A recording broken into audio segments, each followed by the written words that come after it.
spend $2. We're going to spend 90. We're going to put 10 cents in the bank. That's the way I'm going to run it. We're going to run it where we're going to live within our means. Now, we might have to tighten our belt a little bit, but I believe that we can do it through community involvement. For example, when I came into the restroom in here, last night I was at Candiac Park, and the restroom in Candiac Park, I was like, wow, this is a nice restroom. This is a really nice restroom. And I came in here and I love the place, but Candiac Park has a A rating, and this bathroom, I felt like I was in prison. So we could change this with community involvement. I don't want to hire outside contractors to come and upgrade. I would either have the town employees do it, and I would ask for the community involvement. I'm sure we have laborers, I'm sure we have plumbers, I'm sure we have electricians that live in the area that can donate their time the same way people donate their time to the fire department, the auxiliary police, and things like that. More community involvement, better systems. We outsource, and when we collect our money for the Oyster Bay, down on Tobay Beach, why do we give away the places where we earn money? We collect a minuscule amount of rent, and they take all of the money. So we need to stop outsourcing. With me, you won't get that. We'll deal with everything in-house. We'll lower your taxes. We'll keep the quality of life. I don't want high-density housing. The most important thing to me is I will do all of that, and I will concentrate on the environment. The health, safety, and welfare of its residents is the chief primary concern of the town supervisor. That's what I will concentrate on. I will make sure that we have clean, safe drinking water, clean, safe parks, roads that are paved, and the infrastructure will be perfect. Thank you very much. Thank you.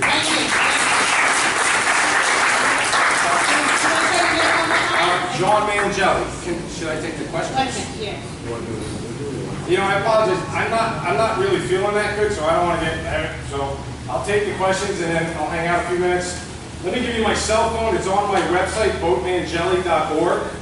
My cell phone is on there. If you have any other questions, you can call me. I'm available, you know, up until probably 10 o'clock at night. It's starting at about 7:30. So you're welcome to call me. I welcome any ideas. I welcome any questions or comments or concerns that you may have. And that's the way I will run the supervisor position. You will have a direct say with my government. I guarantee it. Not my government, but with the town leadership, you will have a direct say in your government and your town board. Is there any questions? A quick question. Go ahead. You said you're going to drop the school taxes. No, I said I would attack the school taxes. I don't know if I'll be able to drop them. But I live here in Massachusetts, and my kids go to school. How would you be able to address that? Well, your school taxes are on your property. It doesn't matter where your school goes, where your children go, right? So whether they go to, and the school taxes are really crazy. The more I learn about them, you know, I believe Massapequa School District has to pay to send your kids to go to Amityville. It's like we give them a subsidy. Just like if the kids go to private school like Chaminade or a Catholic school, the school district actually pays to send people other places, just like community colleges and things like that. So it's a difficult situation. With regards to the school districts, what I would do is I would cut the waste, same thing as in town government, I'll cut the waste and cut the fraud. There's too much nepotism, cronyism, and all of that stuff. We pay way too much money for the services that we receive. There's no reason why we need to pay $2 million for a new roof. It's just absurd, because it's not their money. I will treat your money, the town money, like it's my money, and I'm the cheapest person that you can find. And you can, rest assured, I have very few friends, not that I don't have it, but as you get older and you have your kids and stuff, so there's not going to be any nepotism or cronyism with me. It's going to be straight by the board. People, obviously, we got to have a human resources department. They're going to make the decisions on who gets hired and fired. But I would like to insource more of the procedure, the roads, the concessions, you know, things like that. And it's an easy fix. And I'm going to fix all of that, and I'm going to make the environment better for all of us here, or at least set the stage so that it can carry on later on. What's your policy for zombie houses and group homes? Okay, I'm a foreclosure defense attorney for 20 years. That's how I started. I started my practice representing banks, hard money lenders, and then I would do the foreclosures when people defaulted for like Greenpoint and things. These would be zombie houses? Yeah, so the zombie policy I thought of 10 years ago. Now the zombie houses should be taken over by the town or the county, wherever they lie, whoever has jurisdiction over that. They should be revamped and sold. And I negotiate with banks every single day. So we should be able to buy those notes. First of all, half of them are probably not even legitimate notes, because that's how I defend them now. I get people modifications, and we get good ones when the bank knows that they can't find the note or the mortgage, but sometimes it's just not worth it to fight the argument. We take the deal and we go on. But with the town, we should be able to have the ability to purchase these notes for fractions on the dollar before they go to foreclosure sale. Let's have our town contractors come in, not side people, not private contractors. Let's have the town employees go in, or homeowners that live in the neighborhood that want to contribute and donate their time, have them go in, revamp the house, sell it for a profit. I'm in big favor of renting it also. If we can't sell it, we rent it. There's plenty of people out there that need, not low-income housing, but if that's the case, then we put them in there. As long as it's not a blight on the community and we have all of the community involvement, I think that the zombie house is an easy fix for me. I've been doing it for 20 years. Well, if you can't get the bank to agree to sell it, what other remedies would you employ? Would you go after them for, leaving properties in disarray? Aren't there ways that the town can go after them and collect money if they don't clean up their act, and also don't move forward with the foreclosure actions? That's another factor too. I know that as well. Ann and I, we've done some business. She's a foreclosure. Can I just piggyback over her question? Sure. But in the meantime, while you're doing all these wonderful things, which sound great, people are living in the houses. So what do we do to keep, what we came up with as a civic association is disable the sewer lines, which town of Hempstead is doing. For some reason, Oyster Bay can't do it. They haven't been able to do it, put it that way. So what we're saying is now, while we're waiting for you, the town to open, or the county to buy these houses, we got to get these people out of there now, because we got gangs, we got things going on. It's just not a good thing. I agree with that. There are two ways that, first of all, are they squatters or are they the prior homeowners? No, there's Squatters.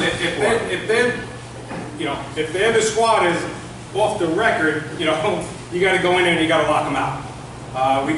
The landlord-tenant laws are such that if a homeowner and a tenant have an issue, to me, the police shouldn't get involved. It's a civil action. For example, I had a house, I was representing a homeowner in Queens, and squatters moved in. And she boarded up the house and locked the doors and threw all their stuff out in the front lawn, and the cops came when I wasn't there and said, "You've got to put them back in." So the squatters were able to go back in. The next time the squatters weren't there, I went there and I physically boarded up the doors with a group of guys, ex-cops. They all had guns. Cops came, got to put them back in. And I said, absolutely not. We are not putting these people back in the property. If they want to take us to court, let them be the plaintiff and let them bring us to court and let them prove their damages and their entitlement. And that's the way you do it. Go in there, lock them out, they go, and that's, let them go to court. And then at the same time, we have to have the county executive and the town supervisor and your legislators put pressure on the judges not to award them $1 million in damages for squatting in a house and tripping and falling. I had one where there were guns in the house. The cop made me put them back in. So the cops don't know what they're doing necessarily with that. It's a civil action. We have to put pressure on our legislators to change the laws so that we can do that. In terms of the illegal eviction, which that's what it would be considered when you cut the sewer lines, I don't think you have to go that far. But certainly if it's... How about just shutting the water off? I think what I would do is I would work through National Grid and the power utilities, because they could shut it off a lot quicker.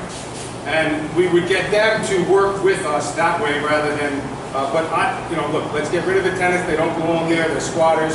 They're holding everybody up, and there's no reason for it. I hear what you're saying, and it all sounds very good, but what has happened is after Sandy, it became a zombie house. Well, a zombie house, we have squatters. You normally wouldn't knock on the door and say, hey, can I see a lease? I want to know if you live or not. It takes nothing for you to call National Grid or PSEG, whoever they are now, and have to turn the electricity on, and then these people are living there. And then they're causing a ruckus. While they're causing a ruckus, we are calling the police. And the police are telling us there's nothing they can do. So we've called code enforcement. We've done every step we can possibly do. But we don't seem to have any legislative backing to get these people out of these houses and out of our neighborhoods when they're running up and down the street with dirt bikes and where they're acting like they don't belong in our neighborhood. We don't want them there. So what is our recourse as the average citizen? We're doing everything law-abiding to get them out. We're calling code enforcement, we're calling the police, and they're still there. Part of the issue there is they make up the leases.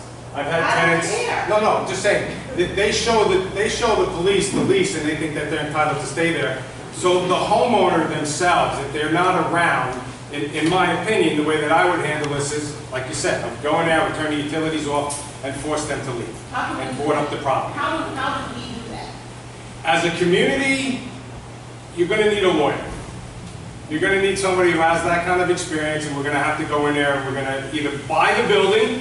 That's what I'm saying. If we get the title to the property, if it's the homeowner, homeowners give away their deeds all the time to investors and people out there knocking on their door. So that's the first. Get title to the property, get rid of the people. It's a process. Because you don't want to hold yourself out to liability. Why can't you, in the meantime, just shut the water off? Well, because New York has a law that would be considered technically. Why couldn't this be addressed to say, okay, we'll shut the water off until we have positive proof who's ever in this house belongs there? I'm not disagreeing with you. I think that's great. I'm not going with the bank, all right? The bank probably, at least if it's not already legal ownership, it's gonna be theirs. The homeowner disappeared, so the bank steps into their shoes. Why not nail their butts and have them do all of that work? Because most of these houses, the homeowners are gone. Yeah, They've left. Whether the foreclosure process is completed or not, I don't know. But it shouldn't even be that issue. The banks, you foreclose on somebody, you threaten with it, you now made them move. Go after the banks. That's a nice deep pocket, and nobody likes banks anyway, so you're the hero all the way around. I don't disagree with you. I agree with And I that think 100%. that there is some kind of legislation, I gotta find out, Nicole down in the Bar Association? She does the foreclosure thing. She wrote an article, there's something where they're starting to look at doing stuff like that with the zombie houses. But I think that's the best approach, rather than going in on this one-on-one basis or shutting off water. Go to the source, go to the head of the serpent and lock that off. You start hitting those guys up and under the authority of the town, and you start hitting them with real harm and real responsibility. My answer to that simply would be is I have the experience necessary to handle that issue, and I will handle it the way that's within the law and the best interest of the community. Okay, let's hear from the rest of the speakers. Okay, thank you very much. Thank you.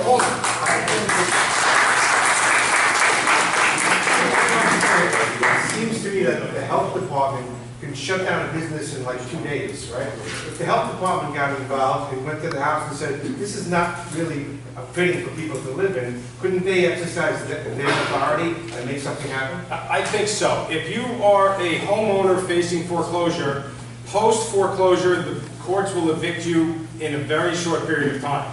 If you are a tenant facing eviction from a landlord, they could keep you there 6, 7, 8, 9, 10 months. But the homeowner who used to live there is out within a month. So there's a disparity in what's going on, and that takes, we need to not retrain our judges, but we need to have judges that are going to enforce maybe pro-tenant or pro-landlord and pro-homeowner and pro-community rather than, and I don't know how many judges are running this year, but that would be a good question, for the judges. How are you going to handle that? Protect us. Forget the squatters. Bring it to the neighborhoods where you're destroying them. I agree. Thank you. Thank you very much. I appreciate your time. Next speaker, go ahead. Hello, my name is Robert Ripp. I'm a resident of Massapequa. I grew up in Freeport. I graduated high school in 1979. Immediately after graduating, I joined the United States Marine Corps, 75. I'm one of the very few veterans that are running for town office, and the only person that's running for supervisor is a veteran. I lived in East Massapequa. I lived right across from Berner in the apartments for a while, and I moved to Copeg, and I moved back to Massapequa. I live down in Nassau Shores now. Done a lot of things. I'm a self-motivated, self-taught person. I sold cars for a while. I did construction. I dug clams. I was a commercial fisherman for a long time, and then I became a New York City Transit Police Officer. I retired from the New York City Transit Police in 2004. I got involved with the town of Oyster Bay when I was mistreated by code enforcement and by the members of the town of Oyster Bay. And by getting involved, I discovered that I wasn't the only resident that I felt was being mistreated. And like I say, I'm a self-motivated, self-taught person. I have a high school education, but yet I was able to teach myself how to use the Article 78 procedure I sued the town of Oyster Bay half a dozen times. The town clerk is here this evening. Basically, the town refuses to release public information, so I taught myself how to do Supreme Court action, and I was successful all 6 times, forcing the town to release public information through the Freedom of Information Act. Recently, it's a couple of months ago now, but I was very dissatisfied with the town board. I noticed, I attend all the meetings for a number of years. Actually, I'm one of the reasons that the town now live streams. I started videotaping all the meetings and putting them up on YouTube for residents to watch. Nobody really knew what was going on before I started doing that. I discovered numerous times that, oh, I thought it was 5 minutes. Okay. I'm sorry, I thought it was a 5-minute. All right. So recently I sued the town of Oyster Bay. I felt that the town board was voting to approve spending without releasing all the information to the residents. The Supreme Court agreed with me. For the first time ever in the history of the state of New York, the entire town board has been ordered to undergo remedial open meetings law training with the Committee on Open Government. Our current appointed supervisor, Mr. Saladino, has appealed that decision. So I don't know how to take that. I've been addressing these, is that the minute? No. Okay, sorry. I've been addressing, everybody seems to be interested in zombie houses, and I've been addressing that. I'm the only candidate that's been addressing that for a number of years. The state passed a zombie registry program. The town isn't really involved in it. I've been arguing with the town, bringing to the town's attention for a number of years. Their process is that they go in and they clean these houses up, and then they vote to take what it costs to clean the houses up, and they put it on the tax bill of the house. And it just sits there until somebody eventually buys the house. The fact is that when these houses are abandoned, the bank is responsible for it, okay? They should be paying for it. And the town does have codes on the book that if it's a dangerous property, a notice of violation could be served, and that property could be boarded up in 5 days, all right? There is no reason that there's an unsafe house that could be being used as a heroin den, a gang hideout, a crack hideout, and respectively, turning off the utilities may not be a solution for that. We need to have those houses boarded up and secured. And the banks need to be held accountable, and they need to start paying for the maintenance on the house. And then if the town can negotiate, if we ever get out of debt, and we might be able to negotiate something where we could maybe purchase these houses, I think it would be a great way to give back to the veterans of our community. 30 seconds. I'm sorry.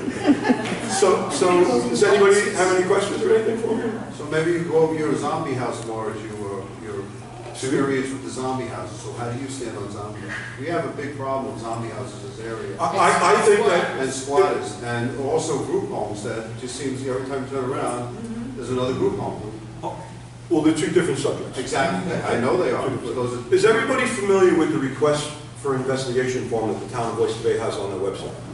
This is the first step to have code enforcement involved in these zombie houses.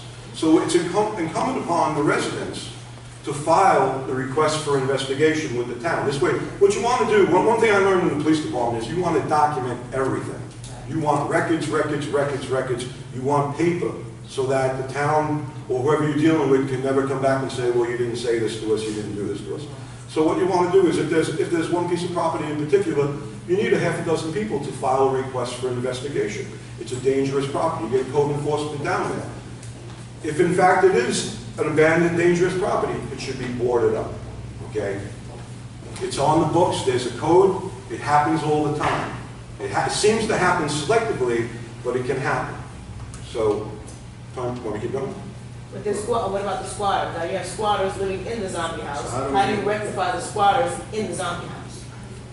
Okay, Mr. Mangelli touched on something, and there is like a fine legality line that when somebody is in the property, you know. So this is a touchy area, but if it can be determined that the squatters, I mean, this is another. Maybe code enforcement needs a special department to deal with zombie houses. Maybe there's a way to determine, I mean, listen, I've run people's identification numerous times while I was working. Maybe there is a quick and easy way, or maybe not such a quick and easy way, maybe it might take a day or two, but for instance, I have access, anybody can get access to Nassau County to all the mortgage deed information, If those people that are in there can't identify that they're affiliated with the mortgage, then they're trespassing, they get arrested. Then there's no question of what are you doing here, what are you not doing here. If your name's not on the mortgage, you don't have a valid lease in your pocket, you're getting locked up. Then we bought the house.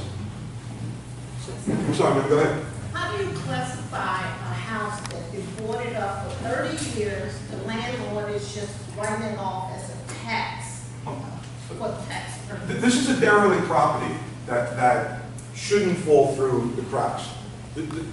This is something that should be addressed immediately. Somebody's got to own that property. It doesn't take, you don't have to be a big chief investigator to find out who owns a piece of property, who's responsible for that piece of property. Now we're back to the code enforcement, that it's their responsibility to hold that owner, or if I'm a supervisor, ultimately it would be my responsibility to hold those owners responsible for their property.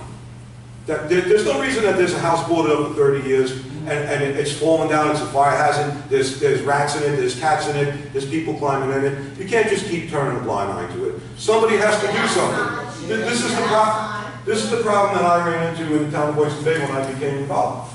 For instance, if you subscribe to Newsday Online, if you search my name, you'll find no less than 22, 23 articles written about me. I've been very heavily involved in the town of Oyster Bay. This is the problem. You have the people that are running the town now don't want to get involved. They don't want to follow up on this. I mean, if you came to me and you said, Robert, let me take you over to this house, look at this house. I mean, I'll give you an example at that point. Across from John Burns Park, there's a little sliver of property where the Republicans always put all these signs up.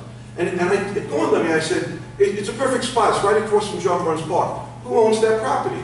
You know, so I did a little research. It turns out that the people that own All American own that property. And I thought that was funny because All American, up until recently, didn't have any signs in front of their restaurant. So you can find these things out. You don't have to be, all you have to do is a little work. If you want to succeed in life, honesty, ethics, and hard work, and you can make it. You know, it's just a little bit of hard work. People afraid to pull up their sleeves. I'm just a regular resident, regular guy like everybody else. I do my own plumbing, I mow my own lawn, I go out and I pick up my own, I have 3 dogs, I pick up my yard every day by myself. You know, you gotta get out there and do work. That's it, you wanna get the job done. One thing I learned in the Marine Corps, motivation. Excuse me.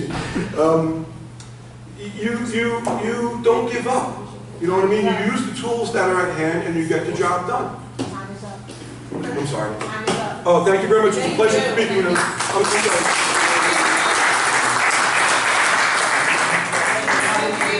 Oh, Robert Rett? Right, this That is was my my... question, I heard everything you said, except your name and what's going on. I'm sorry. My name is Robert Rett. I apologize.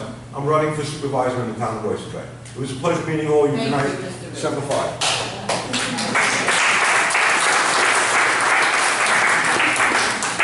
Next. So I'm Jonathan Clark, and I'm one of the 5 people running for town of Oyster Bay supervisor.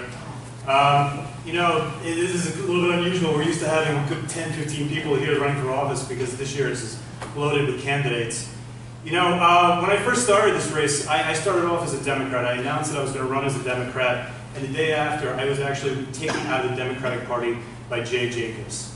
And so after I was taken out of the Democratic Party, I got together with some friends and said, you know what, we don't need a Democratic Party. We're going to run as independents, we're going to run as progressives. And so that we did. We started our own progressive line, and now we have 3 candidates for council. Blair Fellows in the back, Stephen Bray, who couldn't make it, and Michael Reich. You know, you're going to hear a lot of candidates say, oh, we all have the same platform. Even Saladino has a very similar platform. He's going to fight corruption. He's going to, you know, improve the downtown areas of Oyster Bay. But you got to ask yourself a real question. Do these people fundamentally believe in democracy? Do they believe in the changes that they want to make? And if you really reflect about it, if you're going to vote for an establishment, Republican or Democratic candidate, you're just going to get the same thing that you've got time after time. You know, we always vote for these establishment candidates who say they're going to get into office and change it from the inside, or they're going to make these changes. But it never happens. And the reason it doesn't happen is because when you get in with the party, you're just tied to the party and you have to do what they say.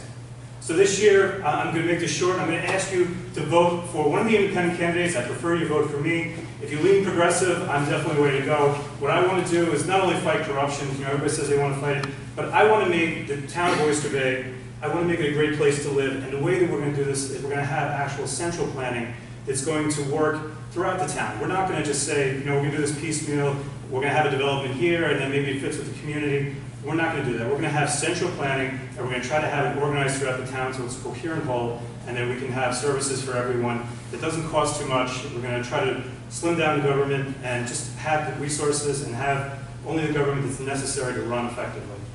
I have a question. Yes. Can you just name one thing specifically you want to target and change in the town of Oyster Bay? Well, so if we take zombie homes, for example, you guys are talking about, I don't know if any of you read this in the newspaper about 6 months ago, but the town of Oyster Bay could have had a grant from the state in order to run a program for the zombie homes. But the town of Oyster Bay didn't do that because we don't have grant writers. We don't think that it's important that we have people that focus on the bigger issues. So, you know, that to me is what we have to do. We have to look at the town as a systemic whole, see where we're missing, you know, have people taken out of the Parks Department and sit in their yellow cars day in and day out not doing anything, and maybe hire people in the grant writing department that's going to bring money in. You know, we talk about town debt. We say that we don't have any money to do anything. Well, there's only two ways you can do it. Government is simple. People say it's hard. It's not.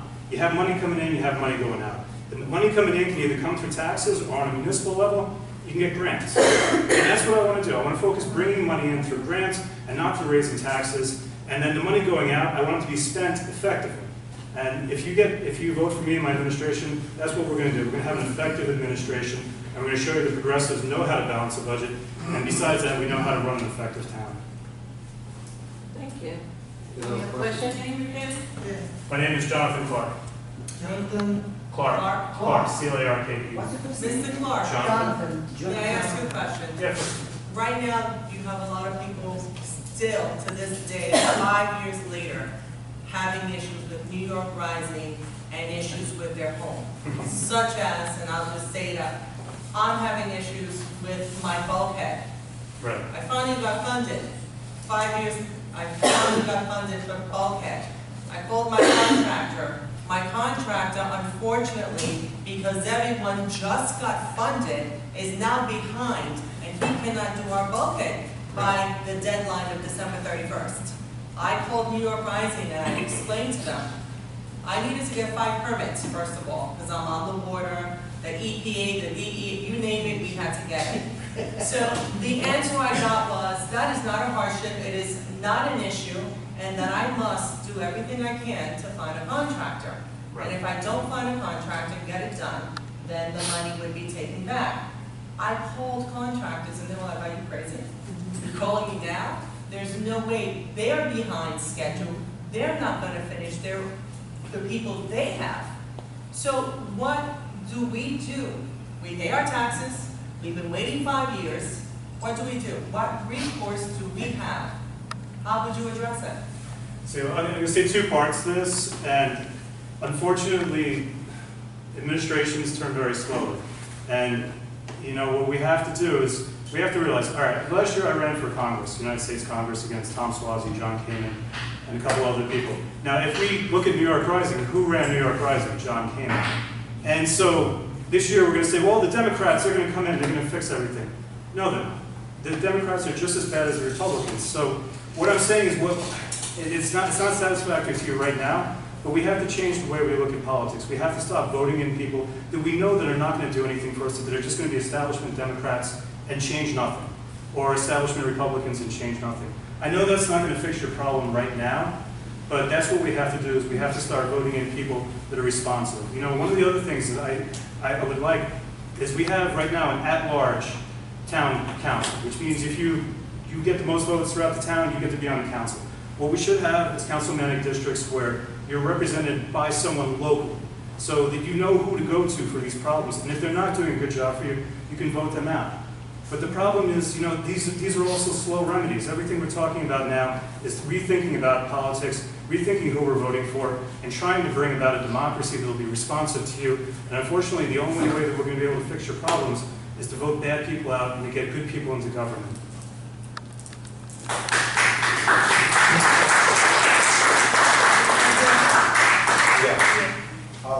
One more question. In 1999, we had a meeting at my company where I work, and they told us that we had to move to Melville because the groundwater was contaminated from the shields right behind Candy Park. So I was kind of disturbing, and I said, well, was there any danger to us? I've been working here for 10 years, and then, of course, the government said, no, there's no danger to you, like Love Canal, Legion Orange, all the other stuff, because there's no problem. So there's been a high rate of cancer in that area, okay? There's also been, of course, everyone knows about the growing leaks of water coming down into our water supply, and the lobsters dying in the sound. Now, when are we going to address these pollution problems to our own water supply instead of throwing chlorine in our water? Like I just bought a water system for my house that cost me $5,000 to clean up my water because the water I'm buying obviously has too much chlorine and it's not good for me. What do you think?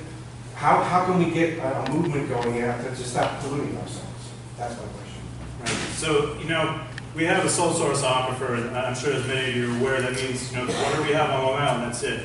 And it goes from Montauk to Queens, and that aquifer supplies every one of us. So it's kind of amusing to me that we have so many different water districts. And when you have all these different water districts, there's no central responsibility for the water as a whole. So, they'll say, well, it started in Drummond and Bethpage. Now it's going down to Massapequa. We don't touch that because we're in Massapequa. What I would prefer to see is a streamlining of resources and to have, in Nassau County, they have the Water Authority of Western Nassau, and it covers maybe 5 towns. I would like to see that also here in the town of Oyster Bay, where we have one water authority, where we don't have to look at different places. Oh, you're doing that, you're testing in that way. Well, something is going on different over there. So rather something centralized, and we have somebody that's responsible for what they're doing. The water districts are patronage hub. The actual water commissioners themselves, they only make about $100 per meeting, but they get full benefits from it, and then they're able to hire all these patronage positions within the water district, and they don't really particularly do anything themselves either, except throw a little lime in the water to keep the pH balance regular. And that's what we have to do, is we have to have a centralized water district that's responsive to the people, that we know who's running it, that the meetings are open and transparent, and that we can have responsiveness from them. Because, the truth is, nobody's going to fix this problem when it's so diffuse. And that's what I would like to Well, see. we've been kicking the can down the road for so many years now.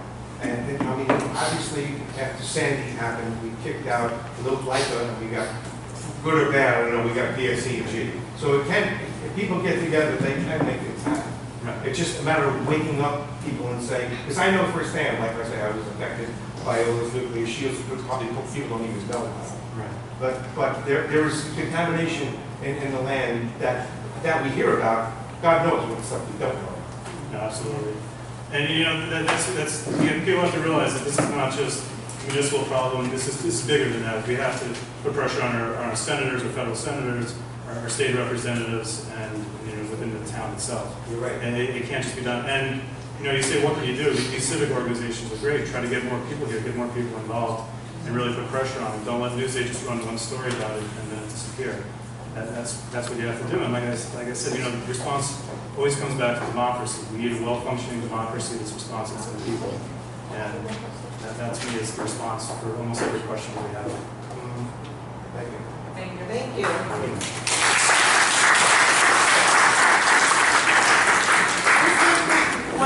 Excuse me, Christine Pellegrino, Assemblywoman in this area, would like to say a few words.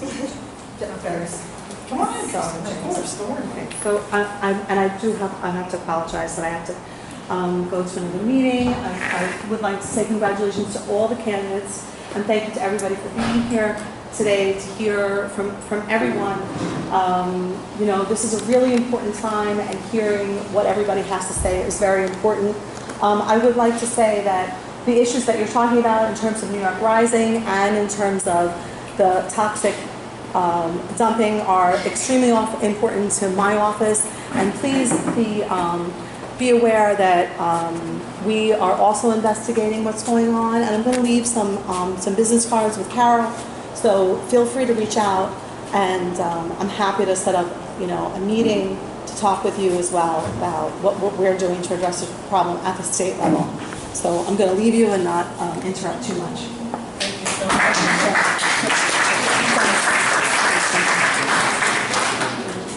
All right. Thank you. Good evening, everyone. I just wanted to introduce myself. I'm not Dr. Mark Herman. I'm James Versacchi. I'm running for town council. I'd like to apologize on behalf of the Democratic supervisor whose inability to be here. His mother-in-law passed away late last night, and the funeral is tomorrow. So he apologizes that he cannot be here. He very much wanted to be here. So I would like to just be a very bad fill-in for Dr. Herman and give you a little introduction about him and the Democratic platform. Here tonight also is Eva Pearson from Farmingdale, who's also running for the Democratic Council seat, and also Bob Fryer from Woodbury, who's running for a Democratic Council seat, and I, James Versacchi, am running for the 3rd Democratic Council seat. We together are running as the Democratic ticket along with Dr. Herman. Dr. Herman is a resident of the town. He has had his business in the town for nearly 30 years. He is a dentist who works and teaches pro bono at Northwell. He is a doctor who has a degree in ethics, a master's degree in ethics, and he is concluding his practice and decided that, he's really been blessed in his life, and it's time for him to try to give back. For many years, Dr. Herman served volunteering on the school board where he raised his children. He had 3 boys, and he raised them all in the Syosset School District. And as his children were growing up, he got involved in the Syosset School Board, and he made a promise to the citizens of Syosset as follows. He said, if you elect me, I'm going to take a so-so school district, and we're going to work as hard as we can to make it a district where you'll be proud, where your children will compete nationally, internationally, and at the highest levels locally. And so Dr. Herman was elected to 16 years on the school board. He served as president for some of those years. Every budget that he worked on in conjunction with the school board was passed by the community with a 70% or higher rating. And Syosset school districts are proudly now some of the top, is one of the top districts in the nation. And he's very proud of the legacy that he's left for that community. Dr. Herman is committed, along with this team, to dealing with the real problems in Oyster Bay. And it is not a buzzword, ladies and gentlemen. This town has been corrupt for decades. And that corruption has led to major problems for you.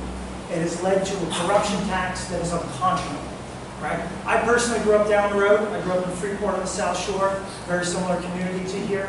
And one of the issues that we face, especially in the hamlets of Oyster Bay, where you don't have a village, is we pay disproportionate taxes to the town. 2 years ago, there was a budget passed right before election that had a 0% tax increase. Within weeks after the election, your taxes were increased 11.5%.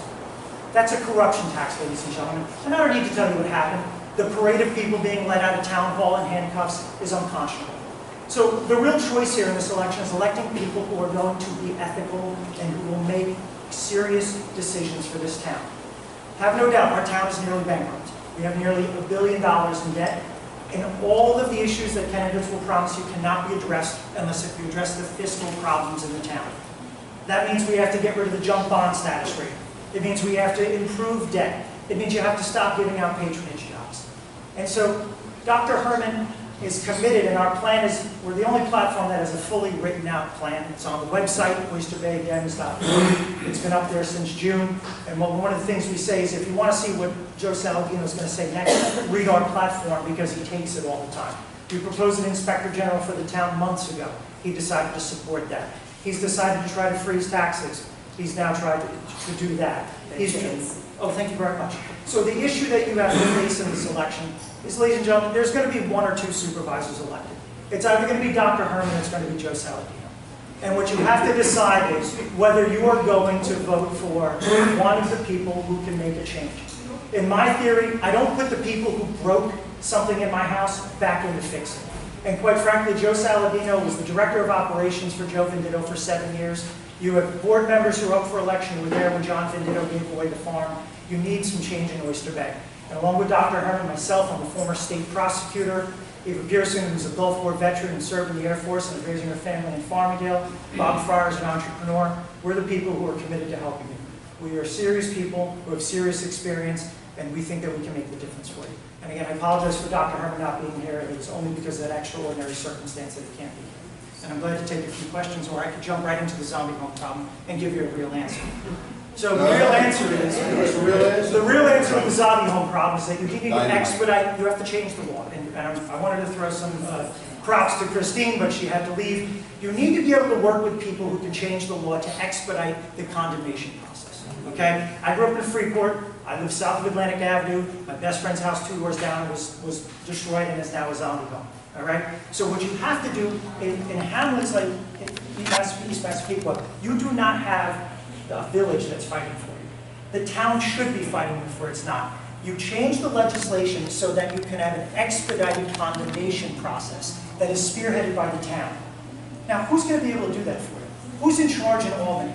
It's the Democratic governor, Democratic Assembly, and a pseudo-Democratic Senate with the Independent Democratic Caucus. You need to work with your local elected officials to get that done.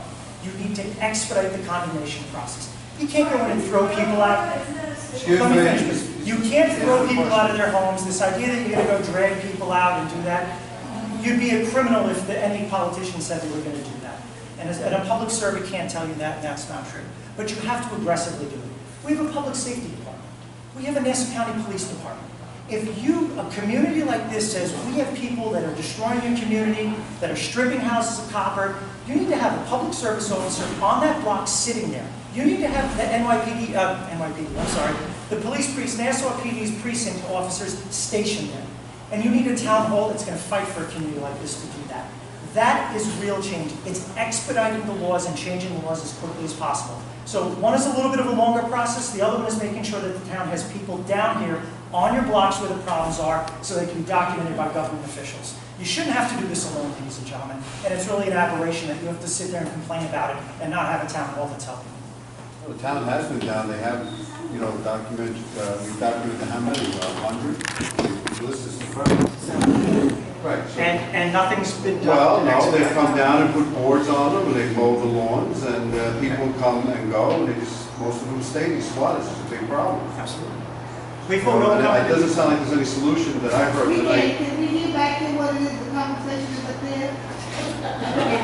You were saying they have reported into the town the problems with about the 100 zombie houses in the community? The town's had our list, they've done some things, they've boarded up houses, they've evicted some people, not all people, but, the problem is, it's Persistent. very persistent. And it just doesn't seem like, I don't know, maybe you're gonna come up with a better solution, but I have a better solution tonight from anybody. So that's just me. It's going on too long. We're frustrated, because now you have people that can't sell their houses because they say, well, we want to move in next to that. It destroys the community. I Exactly. understand that. Like I said, I have a lot of friends and family who are still in Freeport, and those are the issues that we're dealing with as well over there. The issue, though, is if the town is proactive, it's nice that they mow the lawns and put some boards on a window. What does that do for the neighbor who's sitting there? Just It take does the boards out and nothing. move it. Squatters don't move into houses that are monitored, all right? And so you need a town that's going to aggressively support that. We have resources in the town to come down to communities that need help like that. And that's what you need to do. And quite frankly, if you identify the towns and send a list, you need to make sure that people are there enforcing it. And it's got to be, there is no, unfortunately, I'm a lawyer. They're handing out violations, and that's a wonderful thing, but They go to the bank, Yeah. and the bank doesn't care about them because they're just there. As long as it's sold at some point, the bank doesn't care. So what you need to do is Holds the bank's feet to the fire. exactly, you need an expedited condemnation process to be able to get them out and get them and sell them. Yes. Anybody else? You can stay out. Yes, ma'am. All right, I'm going to ask you a question. Yes, ma'am. Are you aware of the toxic dump at the dry cleaners? Yes, there's a few in Massapequa, actually. Well, the one that's about maybe 8 blocks away from my house and maybe 3 blocks away from Carol's house, where many people are not aware of that toxic dump, the dry cleaners. Sure. And as town supervisor, the gentleman. Dr. Herman, yes. And us, we'll be there with you. You can't do it alone. There's so many issues here that I wonder if you will be fair, because what's called East Massapequa, we feel like we're the forgotten people. Right? I wrote 2 years ago, I called to have the streets paved. I received a letter in the mail, I still have it, stating that there was not enough money to pave the roads, but yet, National Shores got their roads paved, Merrick has gotten their roads paved, but yet East Massapequa has yet to get, and I'm talking, I've been here 7 years. I've heard my neighbors, 20, 30 years that road has not been paved. If not longer.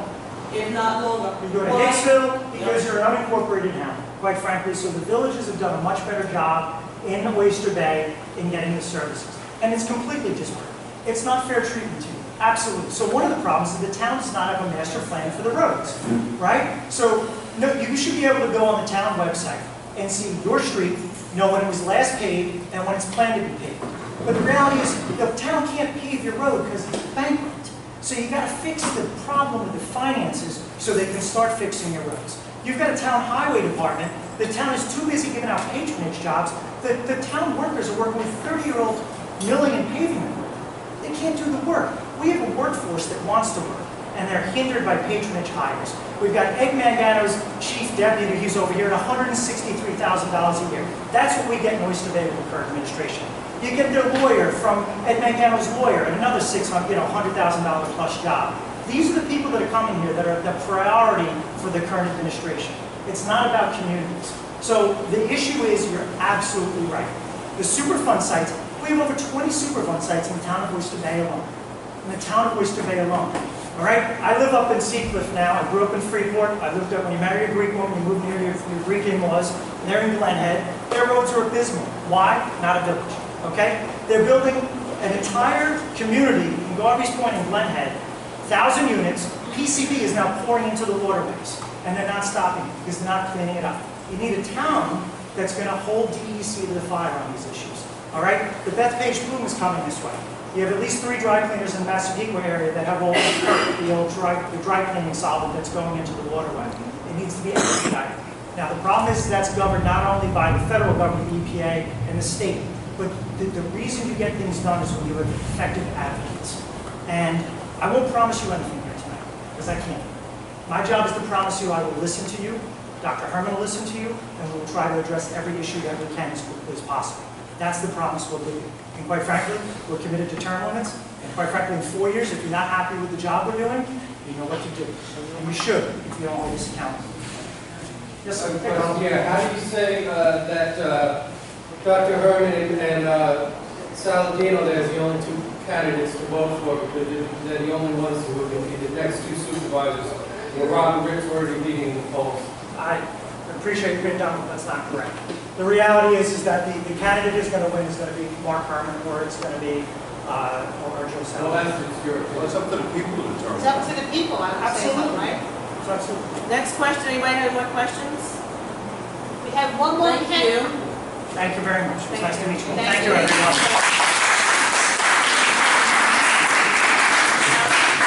We have one more, I'm sorry, go ahead. we have one more candidate,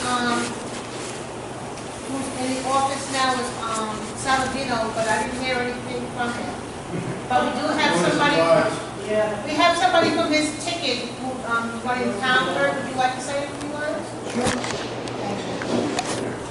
State your name, please. Hi, my name is Jim Altadonna. I'm the town clerk, and I'm very happy to be here. My name is James Altadonna.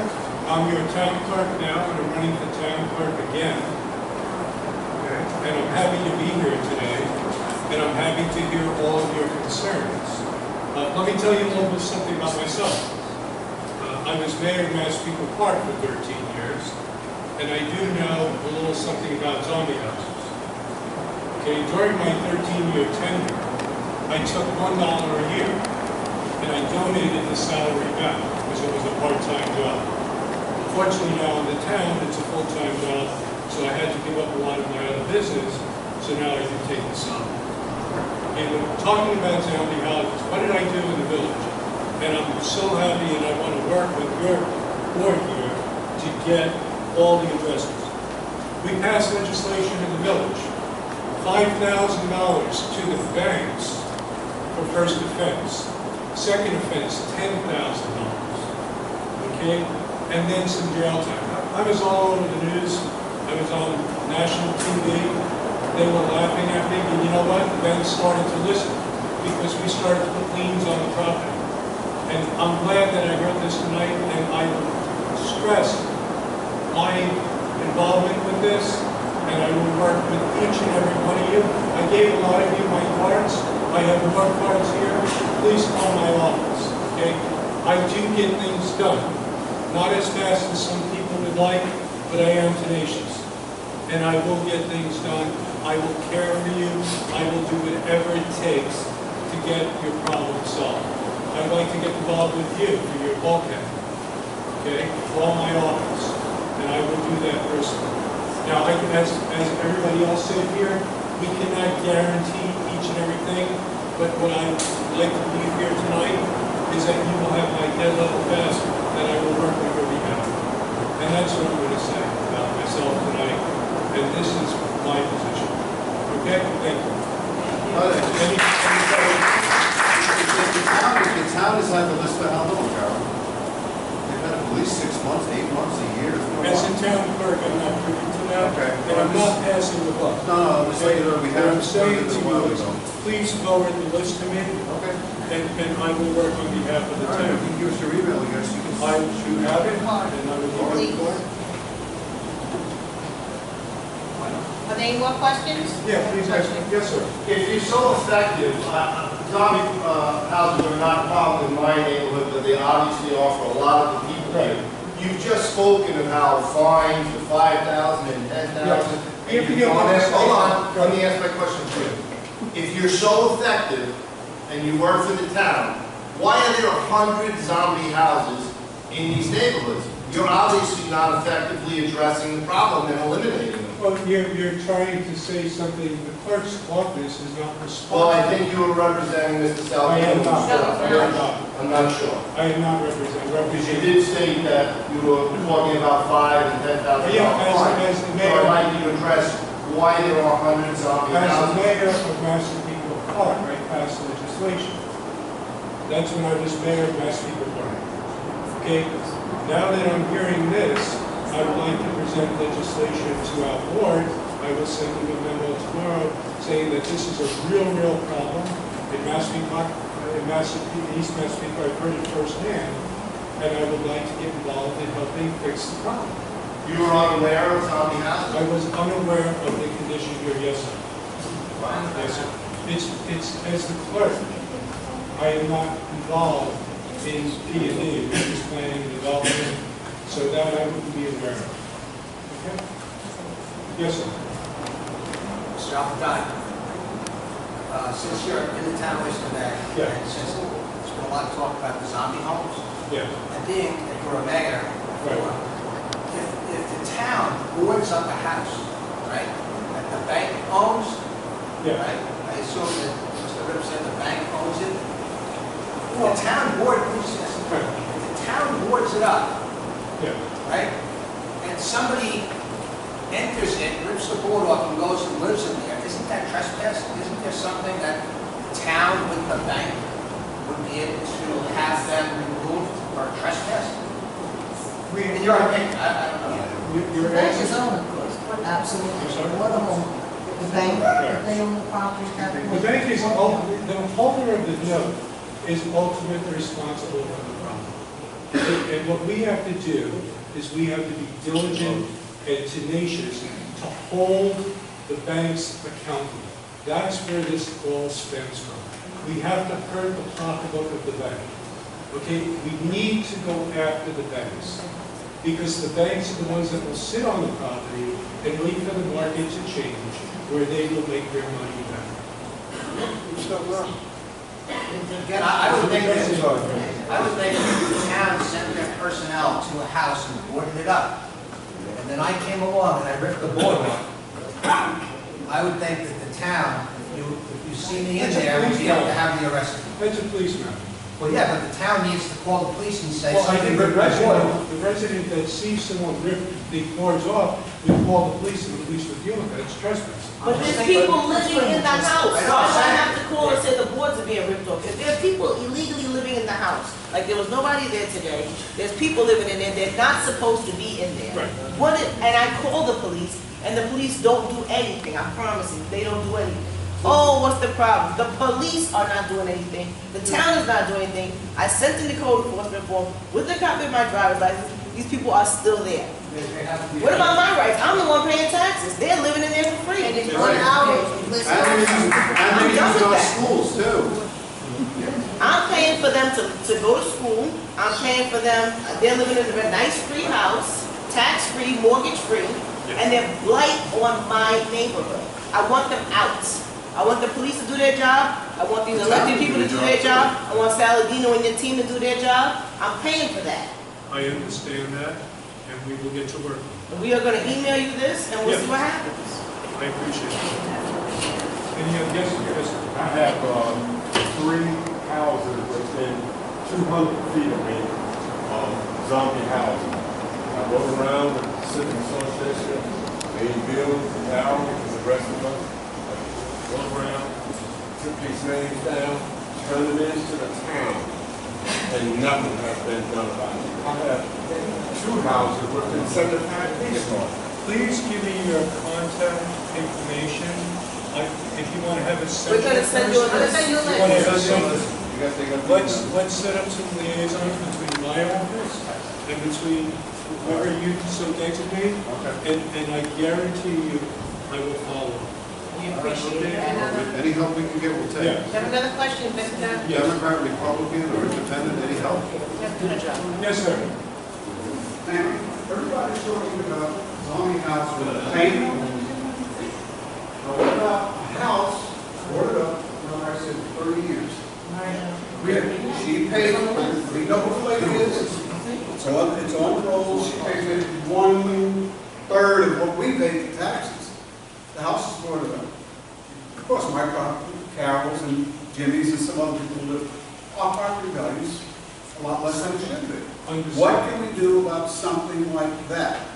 The code enforcement has been by there, they do come by, make sure that the lawn is cut. She has somebody cutting the lawn for her. But the house is still boarded. What's our report? Just to piggyback on this question, follow, we also asked the town to demolish that house. So that house should be knocked down. Okay. 30 years the house has been abandoned. It should be knocked down. What I ask all of you, and I'm not asking the body, is just give us a chance. Give me a chance. I'm hearing about this. I will call each and every one of you, whoever you want to give. I'll stay here tonight. I'm not going to walk out of the door. You can, each and every one of you, give me your name and telephone number, and give me specifics, and I will do what I can. Okay, I'm not going to promise you anything. I'm not going to promise you the world. All I promise you is that I will do the best that I can. Thank you.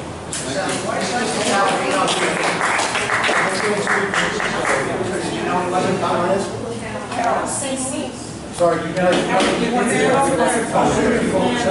I didn't hear you. He said he can't. I have a question for Mr. Alvarado, if that's all right. All right, let's answer one question at a time. Keep the. He's only here for his town clerk. Right. I'm here for the residents. Yes, sir.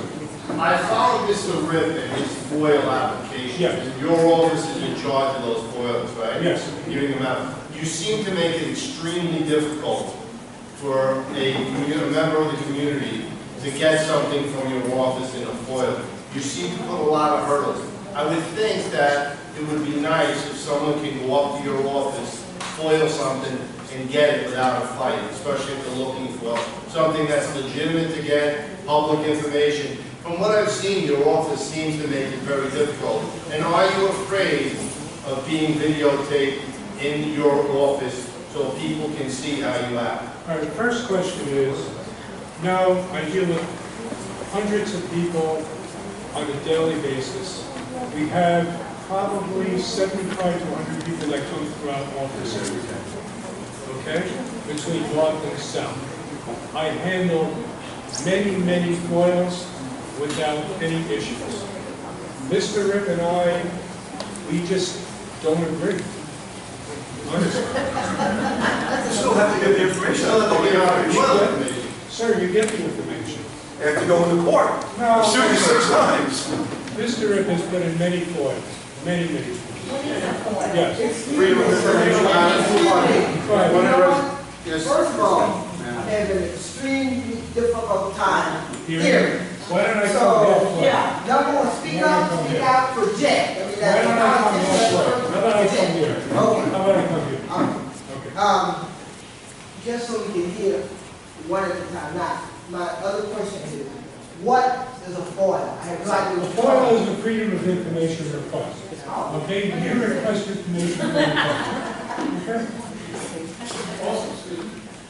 Yes, sir. Also, if I remember correctly, we were just discussing this, I believe that we full-on paid $300,000 for certain areas. How come the town works today? I will get back to you, and I will let you.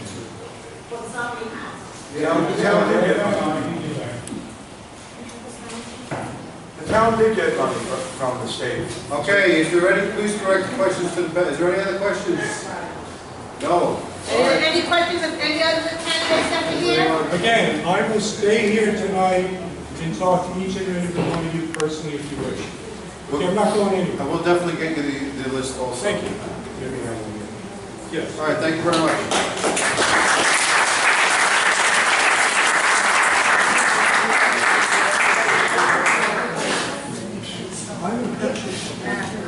We're going to take a short break. Let's take a 2-hour break.